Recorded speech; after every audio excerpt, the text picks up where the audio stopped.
আসসালামু আলাইকুম। নুসাফিয়া চ্যানেলে আপনাদের স্বাগতম। কুশি কাটার বেসিক কোর্সের আরেকটি ক্লাস নিয়ে হাজির হয়েছে আমি ফারজানা। আজকের ক্লাসে আমরা কুশি কাটার কাজ করার জন্য সবচেয়ে গুরুত্বপূর্ণ যে স্টিচ ডাবল ক্রোশে, সেই ডাবল ক্রোশে কিভাবে বানায় সেটা শিখবো। চলুন দেখে নেওয়া যাক। তো ডাবল ক্রোশেকে সাধারণত বিভিন্ন প্যাটার্নে ডিসি দিয়ে ডিনোট করে, এবং এই ডিসিটা আপনারা প্রচুর প্রচুর দেখবেন রিটেন প্যাটার্নে। পুরাটাতে আপনার ডিসি কথাটা অনেকবার রিপিট হয়। ডাবল ক্রোশে দিয়ে যেহেতু আমরা সাধারণত সব কাজ করে থাকি, তো ডাবল ক্রোশেকে সাধারণত ডিসি দিয়ে ডিনোট করা হয়। সো আমরা যদি কোনো একটা রিটেন প্যাটার্নে দেখি যে 6 ডিসি, 3 ডিসি, 4 ডিসি, এটার মানে হচ্ছে 3টা ডাবল ক্রোশে হবে ওখানে, বা 4টা ডাবল ক্রোশে হবে, 5টা ডাবল ক্রোশে হবে।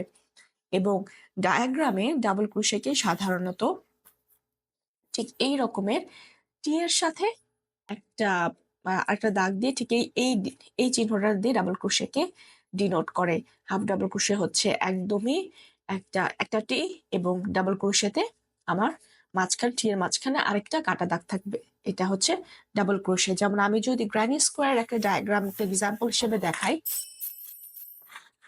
তাহলে দেখব যে এই যে এখানে কিন্তু এই ডাবল ক্রোশের চিহ্নকে 3টা দেখানো হয়েছে। তার মানে এখানে 3টা ডাবল ক্রোশে, যে এখানে 3টা ডাবল ক্রোশে, এখানে 3টা ডাবল ক্রোশে, এখানে 3টা ডাবল ক্রোশে।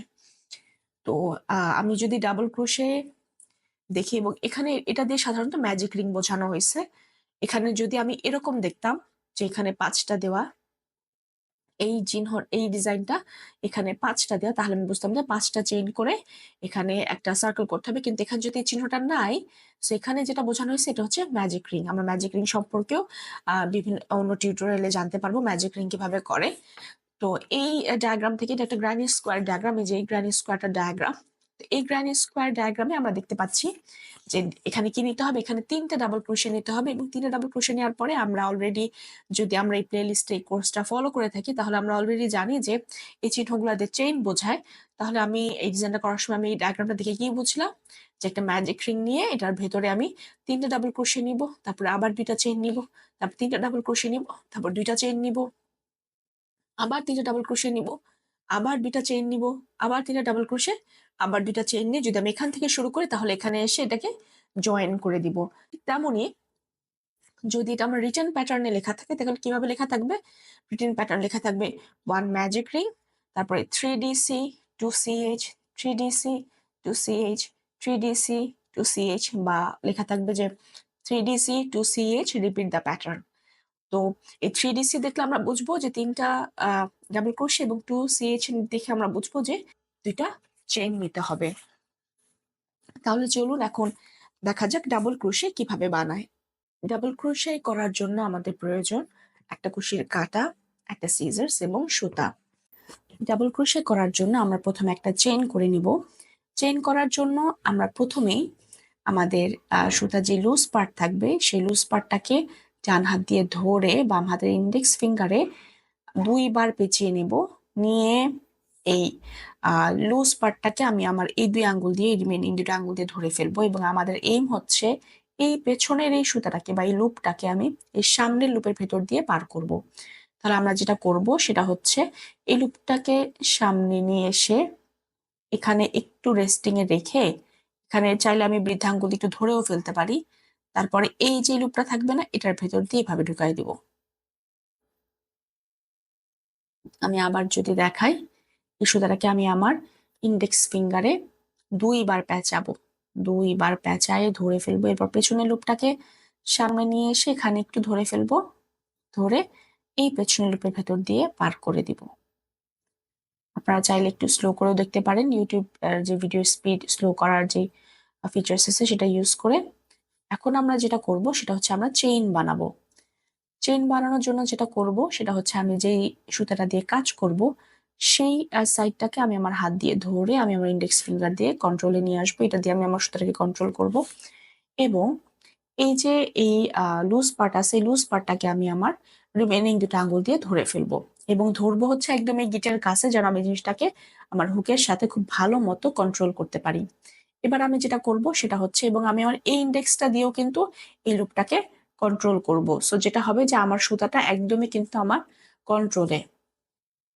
এখন আমি যেটা করব সেটা হচ্ছে আমার এই হুকটাকে এই সুতা এবং এই আঙুলের ভেতরে যে গ্যাপ আছে এই ভেতরের গ্যাপ দিয়ে নিব। আমি কিন্তু বাইরের গ্যাপ দিয়ে নিব না, বাইরের গ্যাপ দিয়ে নিব না, এই ভেতরের গ্যাপ দিয়ে হুকটাকে নিয়ে সুতাটাকে প্যাচ দিয়ে ধরে এই লুপের ভেতর দিয়ে নিয়ে আসবো। হয়ে গেল আমার একটা চেইন। এবং চেইন নিয়ে আমার বিস্তারিত একটা টিউটোরিয়াল আছে। আপনারা যদি চেইন সম্পর্কে বিস্তারিত জানতে চান, চেইনের ব্যাক লুপ কোনটা, ফ্রন্ট লুপ কোনটা, থার্ড লুপ কোনটা, ডায়াগ্রামে চেইনকে কিভাবে দেখায় এবং সেই সাথে প্যাটার্নে কিভাবে শো করে, এই সব ব্যাপারে যদি আপনারা খুবই ডিটেলসে জানতে চান তাহলে আপনারা ডেসক্রিপশন বক্সে সেই টিউটোরিয়ালের লিঙ্কটা দেওয়া থাকবে, আপনারা সেই টিউটোরিয়ালটা দেখে নিতে পারেন। আমি যদি আবার একটু দেখাই, আমার এই সুতা আর এই ইন্ডেক্স ফিঙ্গারের ভেতর দিয়ে, সরি ইন্ডেক্স ফিঙ্গার না, আমার এই মিডল ফিঙ্গারের ভেতর দিয়ে আমি গ্যাপ হবে, সেই গ্যাপের ভেতর দিয়ে আমি হুকটাকে নিয়ে আমি সুতাটাকে টেনে আমার এই লুপের ভেতর দিয়ে নিয়ে আসব। এখানে আমার চেনগুলো খুব বড় বড় হচ্ছে, তার কারণ হচ্ছে আমি আমার এই সুতার জন্য যে রিকমেন্ডেড হুক তার চেয়ে অনেক বড় একটা হুক ব্যবহার করেছি আপনাদের বোঝানোর সুবিধার্থে। আমরা যখন প্রজেক্ট করব তখন আমরা একদমই রেকমেন্ডেড হুক নিয়ে কাজ করব, সো তখন আর চেইনগুলো এরকম দেখাবে না।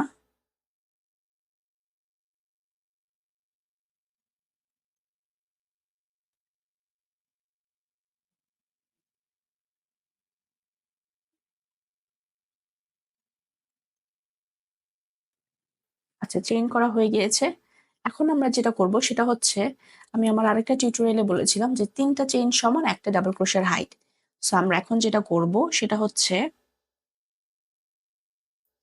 আমরা 3টা চেইন স্কিপ করব এবং এই আমি সবসময় বলি যে হুকের সাথে যেই লুপটা থাকে এটাকে আমরা কাউন্ট করব না। তাহলে আমরা যেটা করব তা হচ্ছে পরবর্তী 3টা চেইনকে স্কিপ করে 4th চেইনে কাজ করব। কারণ কি? কারণ আমরা আমরা জানি যে একটা ডাবল ক্রোশের হাইট হচ্ছে 3টা চেইনের সমান এবং এই যে আমরা 3টা চেইনকে স্কিপ করব, 3টা চেইনকে কিন্তু আমরা একটা ডাবল ক্রোশে হিসেবে কাউন্ট করব। তাহলে আমরা দেখি 1 2 3 4, আমরা এই যে 4 নাম্বার যেই চেইন আছে তার ব্যাক লুপ নিয়ে কাজ করব। তাহলে এখন আমরা কি করব? আমাদের ফার্স্ট স্টেপ হচ্ছে শুরুতেই সুতার একটা প্যাচ দিয়ে ধরে নেওয়া। ফার্স্ট স্টেপ হচ্ছে সুতাকে একবার প্যাচ দিয়ে ধরে নেওয়া। এরপরে এই ইন্ডেক্স ফিঙ্গার দিয়ে আমি সুতাটাকে কন্ট্রোল করব, সুতাটাকে ধরে ফেলবো। ধরে আমার হুকটাকে আমি এই যে আমার ফোর্থ লুপটা ছিল এই ফোর্থ লুপের ভেতর দিয়ে নিয়ে, আবার আমার কিন্তু এই সুতাটা ধরাই আছে, আমি কিন্তু সুতাটাকে এখনো ছাড়ি নাই, আমি আবার প্যাচ দিয়ে সুতাটাকে ধরে এই লুপের ভেতর দিয়ে নিয়ে আসবে এবং আমি কিন্তু হুক নাড়াচ্ছি না। আপনারা কি দেখছেন? আমি কিন্তু আমার হাত দিয়ে আমার লুপ গুলাকে নাড়াচ্ছি, আমার হুক কিন্তু মুভ করতেছে না। আমি কি করবো? আপনি যদি হুক মুভ করতে চান তাহলে কিন্তু কাজটা অনেক কঠিন হয়ে যাবে। আপনাকে যেটা করতে হবে, আপনাকে লুপটাকে আগায় দিতে হবে। এখন এই হুকটাকে আপনি কি করবেন? প্যাচ দিয়ে ধরে এই যে এই লুপের ভেতর দিয়ে নিয়ে আসবো। তাহলে এখন হুকের উপরে কয়টা লুপ হলো? 3টা লুপ। যখন 3টা লুপ হবে তখন আমি এই 3টা লুপকে ধরে ফেলবো। ধরে আমি কিন্তু লুপটাকে আবার মুভ করব। করে এই হুকটাকে দিয়ে আমি আবার সুতাটাকে প্যাচ দিয়ে ধরে এবার আমি যেটা করব সেটা হচ্ছে 2টা লুপের ভেতর দিয়ে একসাথে সুতাটাকে নিয়ে আসব। 2টা লুপের ভেতর দিয়ে একসাথে সুতাটাকে নিয়ে আসব। কিভাবে করব আমরা? আমরা ধরে থাকবো, হালকা করে ধরে থাকবো, ধরে এই হুকটাকে পেছনে এনে এই 2টা হুকের ভেতর দিয়ে নিব। এখন কি থাকলো? 2টা লুপ থাকলো না? এই 2টা লুপকে আমি আবার ধরে ফেলবো। ধরে আমি সুতাটাকে আবার ধরে একসাথে এখন এই লাস্ট 2টা হুকের ভেতর দিয়ে একেবারে নিয়ে আসবো। হয়ে গেল আমার প্রথম ডাবল ক্রোশে। তাহলে কিন্তু কাজ করার সময় কিন্তু এটা হয়ে যাবে দ্বিতীয় ডাবল ক্রোশে, কারণ কি এখানে 3টা চেইন যেটা আমি আগে থেকেই স্কিপ করলাম সেটা হবে first double crochet. So 1 and 2। আমরা আরেকটা ডাবল ক্রোশে করি। তাহলে আমার ফার্স্ট স্টেপ হচ্ছে আগে সুতাটাকে এই হুকটাকে আমি আমি কিন্তু এই লুপটাকে সবসময় ধরে আসি। প্রথমে আমি হুকটাকে সুতাটা এভাবে ধরে ফেলবো। তারপরে এবার এই দুইটা লুপই ধরে এই যে পরের চেনের ব্যাক লুপের ভেতর দিয়ে হুকটাকে নিয়ে আবার সুতাটাকে ধরে ব্যাক লুপের ভেতর দিয়ে নিয়ে আসবো।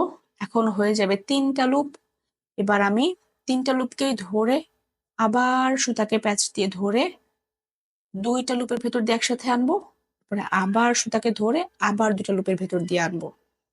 আবার যদি আমি দেখাই, প্রথমে সুতাটাকে ধরবো, ধরে ব্যাক লুপের ভেতর দিয়ে নিয়ে আবার ধরে ব্যাক লুপের ভেতর দিয়ে পার করব, করে আবার সুতাকে নিয়ে একসাথে 2টা লুপের ভেতর দিয়ে পার করব, আবার সুতাকে নিয়ে 2টা লুপের ভেতর দিয়ে পার করব। আমরা যদি একটু ঠান্ডা মাথায় দেখি তাহলে যেটা হবে সেটা হচ্ছে এই হুকটাকে প্রথমে আমি সুতা ধরে নিব, প্রথমেই সুতা ধরে নিব, নিয়ে ফার্স্টে ব্যাক লুপের ভেতর দিয়ে নিয়ে সুতাকে টান দিয়ে ব্যাক লুপের ভেতর দিয়ে নিয়ে আসবো, হয়ে যাবে 3টা লুপ। এরপরে আবার সুতাকে ধরে 2টা লুপের ভেতর দিয়ে পার করব, তারপর আবার সুতাকে ধরে আবার 2টা লুপের ভেতর দিয়ে পার করব। সুতা নিব, নিয়ে ব্যাক লুপের ভেতর দিয়ে নিয়ে সুতাকে এনে 2টা লুপ করে পার করে দিব।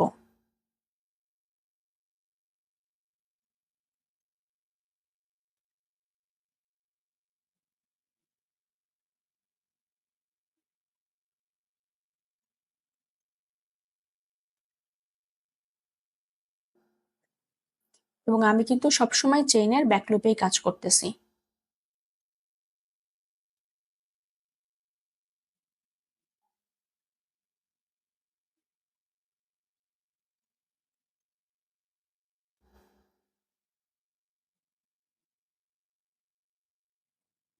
আমি আবার দেখাচ্ছি, প্রথমে সুতাটাকে ধরে চেইনের ব্যাক লুপের ভেতর দিয়ে নিয়ে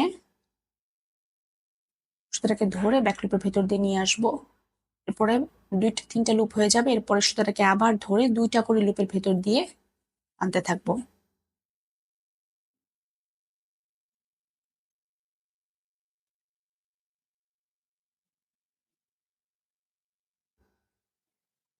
হয়ে গেল আমাদের ডাবল ক্রোশে। এখন আমরা দেখি ডাবল ক্রোশের কোন পার্টকে কি বলে। এখানে কয়টা ডাবল ক্রোশে আছে যদি আমরা গুনতে চাই তাহলে আমরা দেখব যে এই যে প্রথমে আমি যে 3টা চেইন নিছি, 3টা চেইন স্কিপ করছি, এটাকে আমরা একটা ডাবল ক্রোশে হিসেবে কাউন্ট করব। তাহলে এই চেইনে ডাবল ক্রোশে আছে টোটাল হচ্ছে এই 3টা চেইন সহ 1টা 2টা 3টা 4টা 5টা 6টা 7টা 8টা 9টা 10টা 11টা। তাহলে টোটাল আমার এই চেইনে ডাবল ক্রোশে আছে 11টা। এবং এই ডাবল ক্রোশের উপরের এই যে কমপ্লিট ভি আছে, আমার এই 3টা চেইন না, কিন্তু এই 4th চেইন থেকে এই 3টা চেইন না, এই যে এই ডাবল ক্রোশের উপরে যে চেইনটা আছে সেই চেইনটা হচ্ছে আমার এই ডাবল ক্রোশের চেইন। আর এই যে এটা হচ্ছে আমার যে আমার স্কিপ করছিলাম 3টা চেইন, সেই ডাবল ক্রোশে। তাহলে এখন আমরা দেখি উপরের যেই কমপ্লিট ভি গুলো আছে, আমি কিন্তু আগেই বলছি যে কমপ্লিট ভির যে 2টা হ্যান্ড থাকে, সে 2টা হ্যান্ডের সামনের হ্যান্ডটাকে বলে ফ্রন্ট লুপ, পেছনের হ্যান্ডটাকে বলে ব্যাক লুপ। এবং আমরা বোথ লুপ দিয়েও কাজ করি। বোথ লুপ দিয়ে কাজ করার জন্য আমরা এই 2টা লুপকে উপরে রেখে নিচ দিয়ে যখন কাটা নিব তখনই আমরা বুঝবো যে আমরা বোথ লুপ দিয়ে কাজ করতেছি। তাহলে আমরা ডিজাইনের খাতিরে কখনো ফ্রন্ট লুপে কাজ করি, কখনো এইভাবে ফ্রন্ট লুপে কাজ করি, কখনো আমরা ব্যাক লুপে কাজ করি, এবং মোস্ট অফ দ্য টাইম আমরা যেটা করি সেটা হচ্ছে আমরা বোথ লুপে কাজ করি। এবং অনেক সময় আমরা ডিজাইনের জন্য দেখা যায় যে আমরা এক লাইনে ফ্রন্ট লুপে করতেছি আর এক লাইনে ব্যাক লুপে করতেছি, এরকমও হয়, এরকম অনেক ডিজাইন আছে। এখন এখানে আরেকটা ব্যাপার হচ্ছে যে এই যে এই প্রত্যেকটা ডাবল ক্রোশেকে একটা করে পোস্ট বলে। এই যে এটা হচ্ছে কখনো দেখবেন যে বলবে ফ্রন্ট পোস্ট অথবা ব্যাক পোস্ট। তো ফ্রন্ট পোস্ট ব্যাক পোস্ট কি? ফ্রন্ট পোস্ট ব্যাক পোস্ট আর কিছুই না। আমরা ডিজাইন করার সময় দেখব যে ডাবল ক্রোশের পেছন দিয়ে যদি সুতা নেয় তাহলে এটা হচ্ছে ব্যাক পোস্ট, আর যদি সামনে দিয়ে সুতা নেয় তাহলে এটা হচ্ছে front post. So but basic ব্যাপারটা হচ্ছে যেহেতু আমরা এখন ওই ডিজাইন ওরকম অ্যাডভান্স ডিজাইন করবো না, সো আমি আর ডিটেলস দেখাচ্ছি না। বাট আমি জাস্ট বলার খাতিরে বলতেছি, কারণ অনেক সময় যেটা হয় যে এইসব টিউটোরিয়াল দেখে আমরা হয়তো ডিজাইন সিলেক্ট করি, ওখানে টিউটোরিয়াল দেখে তখন আমরা বুঝি না যে ফ্রন্ট পোস্ট কেন বলতেছে, ব্যাক পোস্ট কেন বলতেছে, কারণ তখন আমাদের এক্সপিরিয়েন্সটা অনেক কম থাকে। সো আমরা ফ্রন্ট পোস্ট ব্যাক পোস্ট নিয়েও আমরা বিভিন্ন ডিজাইনের কাজ করব। বাট এখানে মেইন ব্যাপারটা হচ্ছে যে প্রত্যেকটা ডাবল ক্রোশেকে একটা করে পোস্ট বলে, প্রত্যেকটা ডাবল ক্রোশে হচ্ছে একটা করে পোস্ট। এই জিনিসটা মনে রাখতে হবে। তাহলে এখানে থাকলো কি front loop, back loop, both loop এবং একটা করে পোস্ট। আশা করি এই টিউটোরিয়ালে আমরা একদমই ডাবল ক্রোশের প্রত্যেকটা অ্যাসপেক্টকে আমরা বোঝানোর চেষ্টা করছি।